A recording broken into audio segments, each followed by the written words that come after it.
ಆಜಿ ಮಸಾಲ. ಎಂತ ಅಡಿಗೆಯ ರುಚಿಯಾಗೋ ರಹಸ್ಯವು 20 ರೂಪಾಯಿ. ಒಂದ್ ಕಡೆ ಕ್ಯಾಬಿನೆಟ್ ಎಕ್ಸ್ಪಾನ್ಷನ್ ಮಾಡೋದಕ್ಕೆ, ಸಂಪುಟ ವಿಸ್ತರಣೆ ಮಾಡೋದಕ್ಕೆ ದೊಡ್ಡ ಮಟ್ಟದ ಕಸರತ್ ಆಗ್ತಾ ಇದೆ ದೆಹಲಿಯಲ್ಲಿ. ಸಿಎಂ ಸೇರಿದಂತೆ ಘಟಾನುಘಟಿ ನಾಯಕರು ದೆಹಲಿಗೆ ಹೋಗಿದ್ದಾರೆ.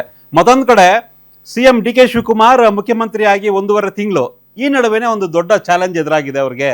ಸೊ 1.5 ತಿಂಗಳಲ್ಲೇ ಒಂದು ದೊಡ್ಡ ಚಾಲೆಂಜ್ ಏನಪ್ಪಾ ಅಂದ್ರೆ 2 ಬೈ ಎಲೆಕ್ಷನ್ ಬರುತ್ತೆ ಕರ್ನಾಟಕದಲ್ಲಿ. ಕಳೆದ 3 ವರ್ಷದಲ್ಲಿ ಒಂದು 5-6 ಬೈ ಎಲೆಕ್ಷನ್ ಬಂದಿದೆ. ಎಲ್ಲರಲ್ಲೂ ಕೂಡ ಕಾಂಗ್ರೆಸ್ ಗೆದ್ದಿದೆ. ಕೆಪಿಸಿಸಿ ಅಧ್ಯಕ್ಷರಾಗಿ ಡಿ ಕೆ ಶಿವಕುಮಾರ್ ಇದ್ರು, ಸಿಎಂ ಆಗಿ ಸಿದ್ದರಾಮಯ್ಯ ಅವರಿದ್ರು. ಸೊ ಆಗ ಎಲ್ಲಾ ಬೈ ಎಲೆಕ್ಷನ್ಸ್ ಅಲ್ಲಿ ಕಾಂಗ್ರೆಸ್ ಗೆದ್ದಿದೆ, ಇನ್ಕ್ಲೂಡಿಂಗ್ ಚನ್ನಪಟ್ಟಣದಿಂದ ಹಿಡಿದು ಶಿಗ್ಗಾವಿಯವರೆಗೂ. ಅಂದ್ರೆ ಘಟಾನುಘಟಿ ನಾಯಕರು ಅವರ ಮಕ್ಕಳೇನು ಕಂಟೆಸ್ಟ್ ಮಾಡಿದ್ರು ಬಿಜೆಪಿಯಿಂದ JDS ಇಂದ, ಎಲ್ಲರಲ್ಲೂ ಕೂಡ ಕಾಂಗ್ರೆಸ್ ವಿನ್ ಆಗಿದೆ, ಬಿಜೆಪಿ JDS ಸೋತಿದೆ. ಈಗ ಅದೇ ರೀತಿಯ 2 ಪ್ರತಿಷ್ಠಿತ ವಿಧಾನಸಭಾ ಕ್ಷೇತ್ರಗಳಲ್ಲಿ ಬೈ ಎಲೆಕ್ಷನ್ ಬರ್ತಾ ಇದೆ. ಒಂದು ಧಾರವಾಡ, ಮತ್ತೊಂದು ಹಿರಿಯೂರು. ಸೊ ಇದು ಗೆಲ್ಲಲೇಬೇಕು. ಡಿ ಕೆ ಶಿವಕುಮಾರ್ ಸಿಎಂ ಆದ್ಮೇಲೆ ಬರ್ತಾ ಇರ್ತಕ್ಕಂಥ ಬೈ ಎಲೆಕ್ಷನ್.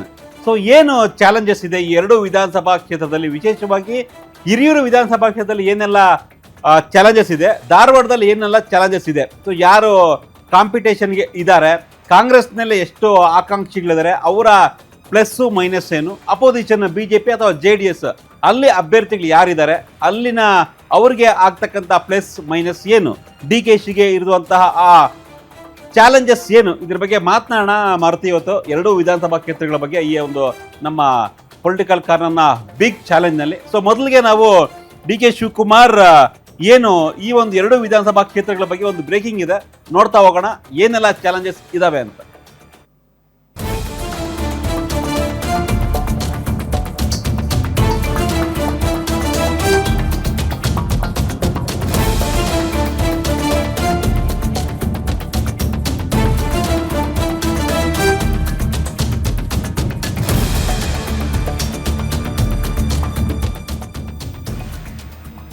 ಎಸ್, ಈ ಒಂದು ಚಾಲೆಂಜ್ ಸಿಎಂ ಡಿ ಕೆ ಶಿವಕುಮಾರ್ಗೆ ಈ 2 ಬೈ ಎಲೆಕ್ಷನ್ ಬಹುದೊಡ್ಡ ಚಾಲೆಂಜ್ ಮತ್ತೆ ಟಾಸ್ಕ್ ಅಂತಾನೆ ಹೇಳ್ಬೇಕು. ಯಾಕಂದ್ರೆ ಸಿಎಂ ಆದ್ಮೇಲೆ ಬರ್ತಾ ಇರ್ತಕ್ಕಂಥ ಬೈ ಎಲೆಕ್ಷನ್ ಇವೆರಡು ಕೂಡ ಬಹುತೇಕ ಈ ಒಂದು 2 ಬೈ ಎಲೆಕ್ಷನ್ ಆದ್ಮೇಲೆ ನೆಕ್ಸ್ಟ್ ಎಲೆಕ್ಷನ್ ಬರೋದೇ ಅಸೆಂಬ್ಲಿ 2028ರ ಅಸೆಂಬ್ಲಿ ಎಲೆಕ್ಷನ್. ಅಂದ್ರೆ ಸ್ಥಳೀಯ ಸಂಸ್ಥೆಗಳನ್ನ ಹೊರತುಪಡಿಸಿ ನಾವು ಮಾತಾಡೋದಾದ್ರೆ ಬಹುತೇಕ ನೆಕ್ಸ್ಟ್ ಯಾವುದೇ ರೀತಿಯ ಅನಾಹುತ ಆಗಿಲ್ಲ ಅಂದ್ರೆ ಯಾವುದೇ ರೀತಿಯ ಬೈ ಎಲೆಕ್ಷನ್ ಬರೋದಕ್ಕೆ ಚಾನ್ಸ್ ಇಲ್ಲ.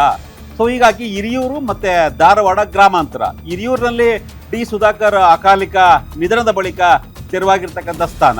ಅದೇ ರೀತಿ ಧಾರವಾಡ ಗ್ರಾಮಾಂತರ ವಿನಯ್ ಕುಲಕರ್ಣಿ ಅವರ ಮೇಲೇನು ಚಾರ್ಜ್ ಶೀಟ್ ಆಯಿತು, ಅವ್ರಿಗೆ ಶಿಕ್ಷೆ ಆಗಿದೆ. ಹೀಗಾಗಿ ಅಲ್ಲೂ ಕೂಡ ಬೈ ಎಲೆಕ್ಷನ್ ಆಗುತ್ತೆ. ಇನ್ನೂ ದಿನಾಂಕ ಘೋಷಣೆ ಆಗಿಲ್ಲ. ಸೊ ಯಾವುದೇ ಕ್ಷಣದಲ್ಲಿ ಈಗ ದಿನಾಂಕ ಘೋಷಣೆ ಆಗಬಹುದು. ಯಾಕಂದ್ರೆ ಆ ಸ್ಥಾನ ತೆರವಾದ 6 ತಿಂಗಳ ಒಳಗಾಗಿ ಒಂದು ಚುನಾವಣೆ ಆಗಬೇಕು. ಹಿರಿಯೂರಲ್ಲಿ ಈಗಾಗಲೇ ಸ್ಥಾನ ತೆರವಾಗಿ ಆಲ್ಮೋಸ್ಟ್ 2 ತಿಂಗಳ ಆಗ್ತಾ ಬಂತು. ಹೀಗಾಗಿ 4 ತಿಂಗಳ ಒಳಗಡೆ ಎಲೆಕ್ಷನ್ ಆಗಲೇಬೇಕಾಗಿದೆ. ಬಹುತೇಕ ಮುಂದಿನ ತಿಂಗಳು ಅನೌನ್ಸ್ ಮಾಡಬಹುದು. ಯಾಕಂದ್ರೆ ಕಳೆದ ಪಂಚ ರಾಜ್ಯಗಳ ಫಲಿತಾಂಶ ಏನಿತ್ತು, ವೆಸ್ಟ್ ಬೆಂಗಾಲ್, ತಮಿಳುನಾಡು ಸೇರಿದಂತೆ, ಹೀಗಾಗಿ ಅಲ್ಲೂ ಕೂಡ ಬೈ ಎಲೆಕ್ಷನ್ ಆಗುವಂತಹ ಸ್ಥಾನಗಳಿದ್ದಾವೆ. ಸೊ ಇನ್ನೊಂದು ಮುಂದಿನ ತಿಂಗಳಲ್ಲಿ ಚುನಾವಣೆ ಘೋಷಣೆ ಆಗಬಹುದು. ಹೀಗಾಗಿನೇ ಈಗ ದೊಡ್ಡ ಮಟ್ಟದ ಪ್ಲಾನ್ ಚಾಲೆಂಜ್ ಇದೆ ಡಿ ಕೆ ಶಿವಕುಮಾರ್ ಅವ್ರಿಗೆ. ಅಷ್ಟು ಸುಲಭನೂ ಕೂಡ ಇಲ್ಲ.